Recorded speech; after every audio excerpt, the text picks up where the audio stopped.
கர்த்தருக்கு ஸ்தோத்திரம். கர்த்தருடைய நாமம் மகிமைப்படுவதாக. ஆமேன். ஹல்லேலூயா. ஆண்டவர் சொல்லுகிறார், இதோ நான் உன்னை குணமாக்குவேன். ஆமேன். உன் கண்ணீரை நான் கண்டு இருக்கிறேன். கர்த்தருக்கு ஸ்தோத்திரம். உங்களிடத்துல பேசி கொண்டு இருக்கிற எனக்கு ஆண்டவர் பேசின ஒரு வார்த்தை இது. ஆமேன். 2017 கீமோ கொடுத்துட்ருக்குறாங்க எனக்கு. அப்போது கீமோ கொடுக்கும் பொழுது அந்த வார்டை க்ளீன் பண்ணுறதுக்கு ஒரு தாயார் வராங்க, வயதான ஒரு தாயார். அவங்க என்கிட்ட வந்து பேசுகிறாங்க. அவங்க பேசும்போது அவங்களுடைய வார்த்தை இன்னும் என்னுடைய செவிகளில் அது தொனித்து கொண்டு இருக்கிறது. கர்த்தருக்கு ஸ்தோத்திரம். பைபிளில் எசேக்கியான்னு ஒருத்தர் இருந்தாருமா.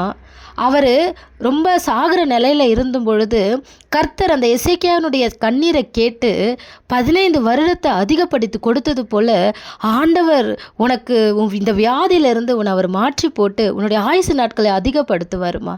கர்த்தருக்கு ஸ்தோத்திரம். அவர் ஒரு பெரிய ஊழியக்காரி கிடையாது.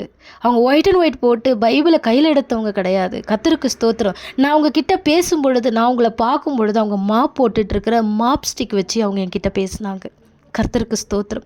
அவங்க அந்த யூனிஃபார்ம் போட்டு மாப் ஸ்டிக்கு வச்சு அவங்க அந்த மாப் போட்டுக்கிட்டே கொஞ்ச நேரம் நிறுத்திட்டு பெட்டில் நான் உட்காந்துட்ருக்குறேன், அவங்க நின்றுட்டுருக்குறாங்க.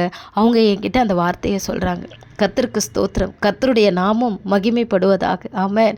நீங்கள் நினைக்கலாம், என்னை ஆண்டவர் பயன்படுத்தலையே, என்னை ஆண்டவர் என்னை உயர்த்தி வைக்கலையே, எனக்கு ஒரு சபையை கொடுக்கலையே, எனக்கு ஒரு ஊழியத்தை கொடுக்கலையே, நான் மைக்கு பிடிச்சி என்னால் பேச முடியலையே, நான் ஜனங்களுக்கு போதிக்க முடியலையே. கர்த்தருக்கு ஸ்தோத்திரம். அப்படிலாம் நினச்சா கர்த்தருக்கு ஸ்தோத்திரம்.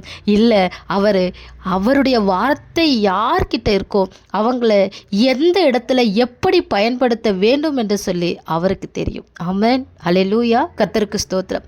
எசேக்கியா வியாதிப்பட்டு மரணத்துக்கு ஏதுவாக இருக்கும் பொழுது ஆமோத்சின் குமாரனாகிய ஏசாயா என்னும் தீர்க்கதரிசி அவனிடத்துல அவனை நோக்கி பேசும் பொழுது கர்த்தருக்கு ஸ்தோத்திரம். அப்போது அந்த தீர்க்கதரிசன வார்த்தை அவங்க என்கிட்ட பேசினாங்களே, அவங்க ஒரு தீர்க்கதரிசின்னு நான் விசுவாசிக்கிறேன். ஆனால் அவங்களோட உடை எப்படி இருந்துச்சு?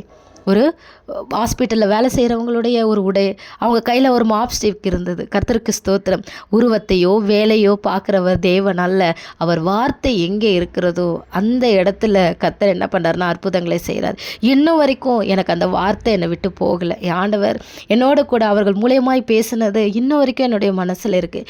இவங்க யார், இவங்களாம் என்கிட்ட பேசணுமா அப்படின்னு நினச்சிருந்தா அந்த வார்த்தை என்னோடய செவிகளில் போயிருக்காது. ஆனால் தாயார் பேசும் பொழுது நான் கீழ்ப்படிஞ்சு அந்த வார்த்தையை நான் கேட்டேன். கர்த்தருக்கு ஸ்தோத்திரம். கர்த்தருடைய நாமம் மகிமைப்படுவதாக. ஆமேன். உன் நாட்களோடு 15 வருஷங்களை கூட்டுவேன். ஒரு வருஷம் கூட உயிரோடு இருக்க மாட்டேன்னு சொன்னேன். எனக்கு அவர்கள் சொன்ன அந்த வார்த்தை. கர்த்தருக்கு ஸ்தோத்திரம். கர்த்தருடைய நாமம் மகிமைப்படுவதாக. ஹல்லேலூயா. ஆண்டவருடைய வார்த்தை உங்களுக்கு வருது அப்படின்னா அதை கேட்டு அதை நீங்கள் ஏற்றுக்கொள்ளுங்க.